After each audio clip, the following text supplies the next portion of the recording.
kale. That's what we're going to talk today. We have a huge garden here filled with so much kale. I have flat leaf, I have curly, and it is amazing. And I'm going to share with you why I think it's super important to grow kale and to use it for many beneficial reasons. I'm Stephanie Lalo, and this is Lalo Acres. Let's get started. So first thing, I have two kinds, and I'm going to cut off some here and show you. I have flat leaf and I have curly. Both are nutritious and they have amazing beneficial factors. One has a little bit bitter taste and one is a little more softer. This one is flat leaf and it has a little bit of a thorny texture, which I don't prefer as much. So I give this to my chickens, which is really helpful because it gives them food and it also helps with my garden in providing nutrients back in as it breaks down. And so I grow this for them. And then the curly kale is the one that I like to use for multiple reasons. And you guys are gonna laugh at me and think I'm funny, but I had to look up like all the beneficial reasons of kale and also kind of like little bullet points I wanted to share with you. And since I'm so much into making lists and seeing things on paper and kind of being a little more organized, I thought this would be a great way to share what I think is one of the reasons why you should have kale. So kale has,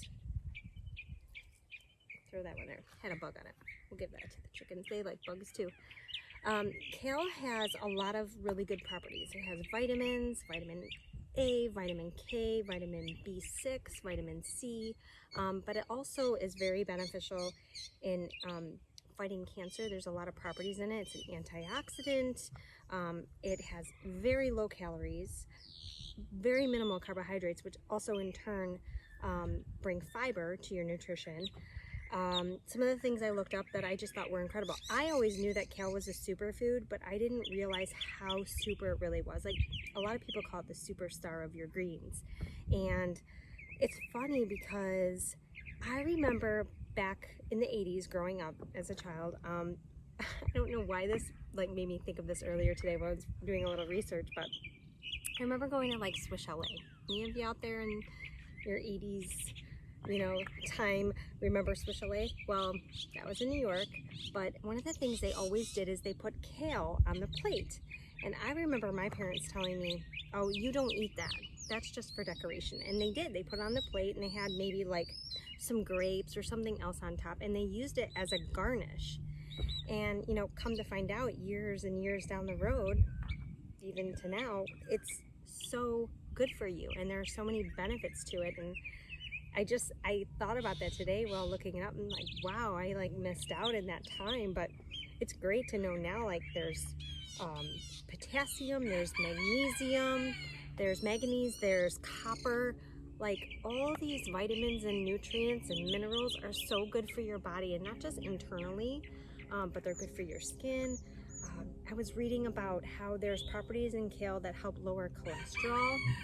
So, for people out there who are thinking about maybe taking medication or, other areas you want to be more holistic, eat a bunch of kale. And even if you can't grow it yourself, because let's face it, gardening is really hard. It does take time. You have to understand where you live and your zone and your watering. You can buy like big bags of kale, especially the curly one that I like, in your grocery store for $3-4, and it really does provide a lot of food. And with that being said, like some of the things that I like to use my kale are for salads. I chop it up real fine, especially if I'm using a more denser kale. I like to put it in soup. I make chips with it, which I'm going to link also a recipe that I'm going to make today with kale chips. Super easy. You can do it in a dehydrator, you can do it in your air fryer, you can do it in your oven. I'm going to do it in the oven. I also like to add some of it to my smoothies, and my daughter shared this amazing recipe, my older daughter, creamed kale, which has, cheese and butter and other things, but oh, it's such a great side dish. So yeah, obviously eating kale at its rawest state provides the most nutrients, so I try to not cook it if I can avoid it, except for obviously soup. We do eat a lot of soup in our house. And putting it in smoothies, things like that, is really, really beneficial. Anything that you start to heat up or cool down will obviously change the properties in that food. So eating raw is really, really your best option if you can do that. So yeah, like that's it. I just wanted to share that with you. I thought, I don't know, how cool to think like way back in the day, something that we thought wasn't important is so important now. And so I'm going to show you how I harvest my kale. Let's see.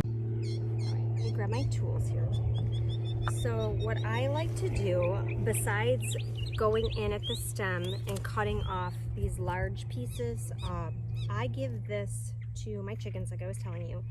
They eat most of the leaf. They typically use the leave the stem, and that just breaks down in the chicken run and provides nutrients back into the sand and the dirt that's over there. So I don't really stress about that.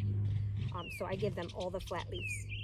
Now this curly kale here, I go right into the trunk or base of. I can't show you what I'm doing from that angle because I'm by myself.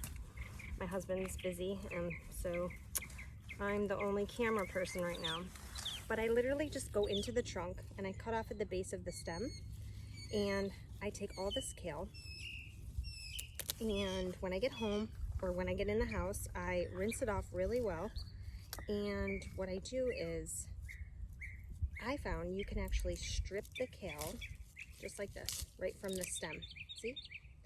And I'm not always good about utilizing my time the most wisely, so I've learned that if I do that right now and kind of strip it down in the bowl, I'll take all my stems and I will put them into my compost bin or my worm casting bed. If for any of you who don't know what worm castings are, is it's basically just a tote. My husband had purchased, I don't know, like 30 worms off of, I don't even know, Amazon or something, like a year ago. And he wanted to grow like a worm farm, meaning not a worm farm for, fun, things for us to look at in a worm case, but to kind of multiply the growth of the worms so that we could put them in our gardens. Worms, not only worms, but also the castings, which means their droppings, is really good for vegetable gardens, for fruit trees, you could even put it into your flower pots. It provides so much nutrients, and that's for another time, another video. And I'd love to have my husband come in and share with you the importance of that. But so the worms love everything. We give them so many scraps in our house and in our garden bed. So I give them the stems. We don't really eat the stems because they're, one, bitter, and two, they're very fibrous. And you get the most nutrients and benefit from the leaves. And so I find it to be two helpful reasons. I'm helping grow my worm bin, and I'm also getting the best part of the leaf for our family. So yeah, that's it. I really wanted to share the importance of kale with you, and we're gonna go in the house now, and I'm going to set up and show you how I make my kale chips. Super easy, super nutritious. You still get a lot of those vitamins because it's a lower temp that you're using. You're not cooking, you're kind of dehydrating the leaves, and so you're still getting benefits from that. And it's a great snack, and it's healthy, and it's keto friendly, or keto friendly for any of you out there. So let's go inside and check that out. Okay, what I'm doing here is stripping the kale from the stem. I realized when I was outside and started this process, a bunch of the leaves had aphids, so I decided to soak them in some vinegar and water for a few minutes and then remove the stems at this point. It's super easy. You just start at the base and slide your finger up and the leaves come right off. Gave them a quick rinse just to make sure all the excess bugs were off, and then I let them dry out on a paper towel. From this point, I ripped all of the kale leaves into bite-sized pieces. Nothing perfect, just something that is easy to grab and go for a snack. I made sure that the trays were not heaping with the leaves, that they were pretty even so that they would cook evenly. And I did 2 trays just like that. And I wanted to make sure too that there was not a lot of water. So be sure to really use a paper towel to get any excess water off. And once the trays were pretty even and the kale was laying nice and flat, I drizzled the first tray with olive oil, maybe about a tablespoon, and the Saison Tropical. And that one's really good. It's got a little bit of lime. It's delicious. And then I moved on to the second tray and I drizzled it with sesame oil. And again, about a tablespoon's worth. And some salt and pepper. And then I moved on to giving them a nice good toss so that all the leaves were coated real well before I placed them into the oven.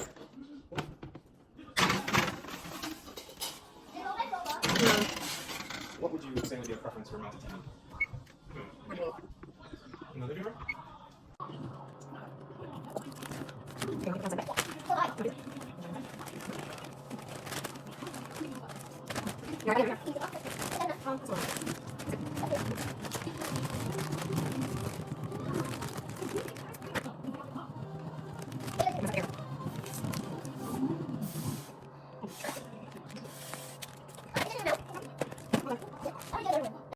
Okay friends, so I wanted to show you the final product of the kale chips. I have the sesame oil and the Saison Tropical, which is one of my favorite flavors. Just love them. The kale chips, after they're done, shrink down substantially. It doesn't really look like much, but I have a lot of kale, so I'll be able to make a lot of chips, which is pretty awesome. But I wanted you to see how crispy and crunchy they are. You can hear it. Sounds like a chip. Most of the moisture is out. I don't see any in here that are soft. So we're going to give it a try. Let's see. Oh my gosh, that's so good. This one is, that's the sesame one, I think. Here. Yep. This one's sesame. I did sesame oil and salt and pepper. And then this one is the Saison Tropical, which has lime and different seasonings and stuff. This one is so good. And you know, I just love that they're crunchy. You've got a great like flavor. It's better than store-bought chips because there's no preservatives and you can add your own little twist to it. So great. Y'all, thank you so much for spending the day with me out in the garden and learning how to do kale chips and bagging up some fresh kale for all the wonderful treats that we do between soup and smoothies. Excuse my sound in the background. My kids are watching a movie and not feeling so great, but I really, really appreciate you spending time with me. I will link the recipe in the description box, and just know that you can have fun with whatever you want with your kale, and that it's really good for you too. So thanks so much for joining me, and if you'd like to see more videos, maybe consider subscribing, and you can like and share. And we are also on Facebook and Instagram, and we'll be doing some more videos with some really, really cool things that Jeff's been working on. So we'll see you soon. Thanks so much. Bye.